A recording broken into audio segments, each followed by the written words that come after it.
Stringy, holding years of he damage, soaked from my tears of never loving it, holding insults of el pajon, the straining iron, psychological damage from hatred words from someone meant to love you. The dryness of my hair was killing, so I decided to wash it. There was a point where I would wash my hair and leave it tangled because that was the only way S's curved, but also because no one taught me how to take care of los rizos. This day in particular, it was humid. My hair sucked on my body from the water that spilled from the faucet. I held my first Y2 comb, starting from abajo and working my way to the top because that's the way the pin straight haired Dominican lady told me to do when she gifted to me. And when she gave me my first compliment. Cuida tu pelo, para secándotelo, esos rizos son bellos. Translating, take care of your hair, stop straightening it, your curls are beautiful. I wonder if she felt that way about hers too, but as I raked, I grew excited, now owning curly hair products at all, only ever owning those cater for pin straight whiteness, sulfate present, parent there, alcohol drying. I had bought the new can too, all the curly girls on with my old money. I remember thinking like, yo, my hair's about to look so fire. As I raked, I saw curls I never seen before. She looked moisturized, the split end still present, but its presence didn't weigh me like it did before. The conditioner was light and nourishing, better than before. As I got out the shower, finishing the hurting task of facing tangles, I looked in the mirror and began styling. Ringlets of curls affirmed by that one compliment. A humid day in July, my hair dried and the curls popped, still with stringy pieces but bigger and more defined than ever with excitement. I showed my Dominican grandmother the progress that I made in one day. Though it was not much, it was to me. Te parece como una loca. Y ese pajón. And then the ringlets deflated, the anger ignited within me, made the curls go stronger, bigger, slowly morphing into this body of radiating light. The brown in my hair had an aura of golden. She lit, so bright, the curls became tighter, she morphed into a body of brown light, shielding me.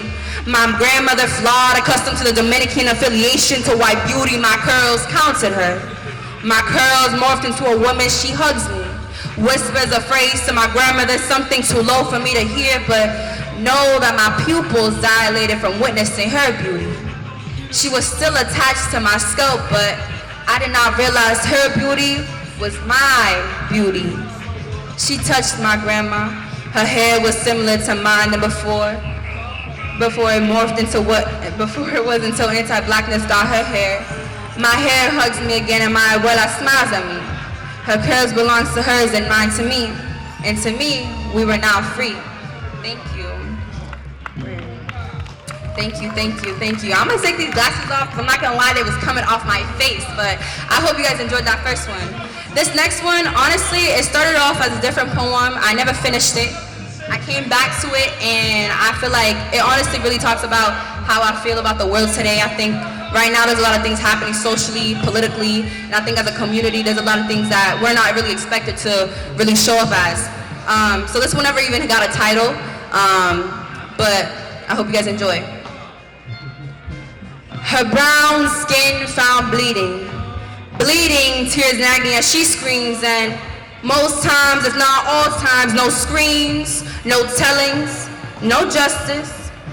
Just silence, just malice and chimes of trackless records of unjust killings of our bodies and not one figment of accountability. So what is left is a lack of stability as a community grieves under the name, under the voice, under the soul.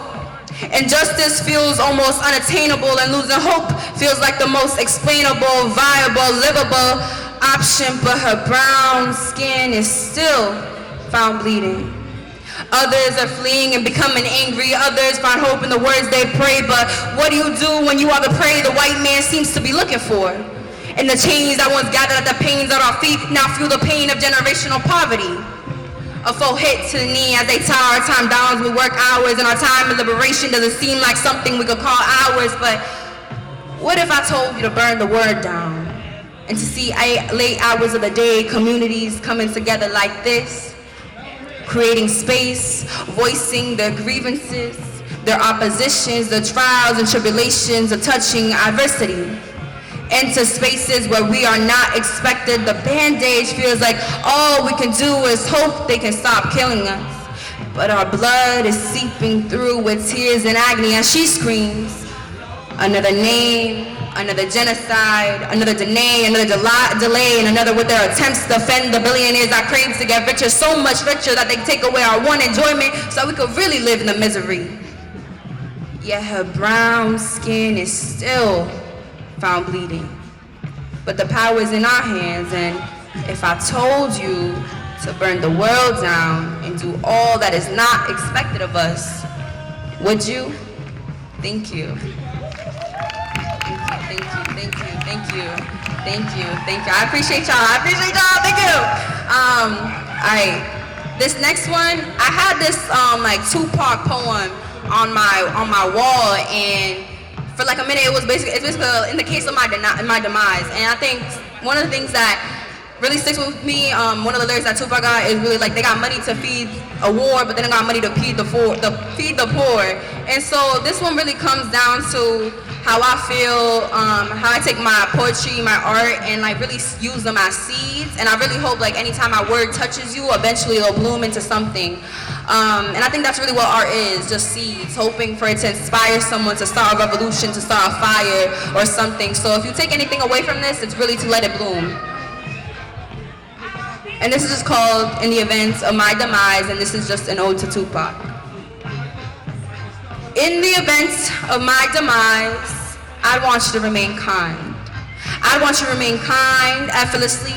I want you not be afraid to say hi to the person next to you. And if you're in the crowd, I want you to say hi to the person next to you. Say hi to the person next to you. Thank you. In the event of my demise, whereas life might be siloed and you might be singled alone, I want you to not own that defeat, but to prevail in the name of defeat. Act on being okay with defeat as a form of resistance, and in the events of my demise, I want you to revolutionize. In the events of my demise, I would hope that it came when I was 80-something years old, but in the case of my demise, if it comes sooner than I thought it would, I pray to God it wouldn't be by sickness or a random bike accident. But in the event of my demise, I want you to be taken out for being too loud, for standing too firmly, for being all of what is not expected of me as an Afro-Latina world in this world.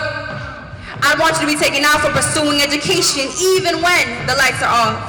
I want to be taken out for saying no to a man asking for my ID. I want to be taken out for standing in solidarity with my community. In the event of my demise, whereas when my heart can no longer beat no more, I hope I die for a set of principles or beliefs that I was able to live fighting for.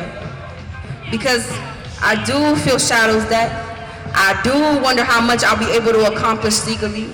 I think about the spaces that don't talk about our shifting worlds. I think about coming to spaces and bringing seeds to be planted, bringing odes to Tupac to get your attention, to listen here before I reach my depth, because I have loved all that has been positive to me. For when they call in the morning, like Angela Davis once said, have it be a case of revolution in the event of my demise. Thank you. Word. All right, do I got time for one more?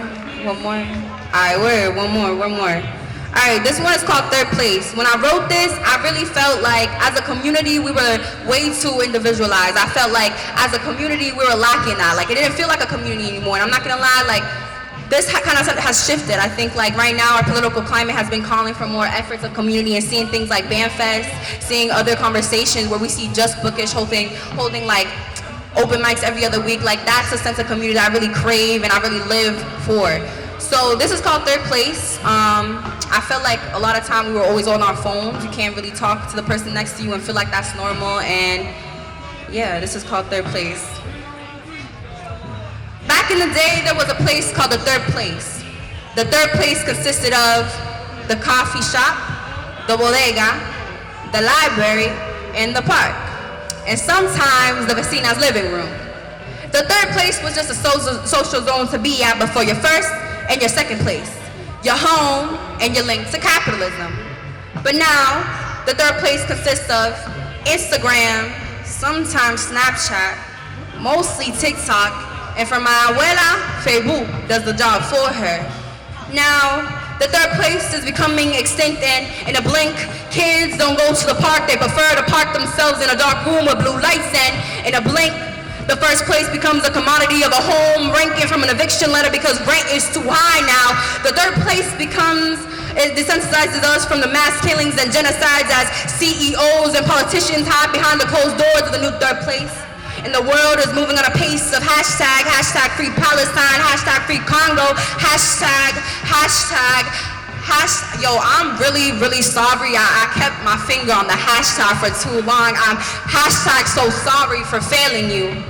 The third place brings us the level of entitlement of attempting to save the day, but now making the third place become a voting room or a room where socialization comes and ignorance never recalibrates. The third place lacks grace of awareness, chronically online, hashtag let's save the world, but let's not vote. Hashtag we're never gonna stop until it's the next hashtag in the third place. And you know, the third place is just way too contradicting. And you know what? Maybe we should cancel the third place too. In the past couple of weeks, I've experienced the third place not in the vecina's living room or the library, but the hunting grounds for ignorance and hatred. I've seen broken hearts overpower all and just too much justification for the unjust killings of black, brown bodies. And I'd say it's a privilege to not be in the real hunting grounds where the third place is just a breathing in the air in a street with no bombs but no flares in the air. The third place, you know, I wish there was a fourth place. But the fourth place being the one that no one ever really truly sees because it's just not as appealing in comparison to what the third place used to be. The third place may no longer not be the case for this new generation, but maybe it's something meant to be chased. Back then, yeah, there was a third place. The third place consisted of the coffee shop, the bodega, the library, and the park. Sometimes the vecina's living room. Thank you. Thank you. And word, that's all I got, unless y'all want one more. But if you guys enjoyed that, my Instagram is Josiehanna, JOSIEHANNA. I think there's an extra E in there, maybe a third, I don't know. And then I don't know. I think there's like an extra A, like it's usually one, I don't know. Anyways, and if you want to follow my poetry page, it's just Poetry by Joes, Poetry by JOS. Thank you. Have a good night.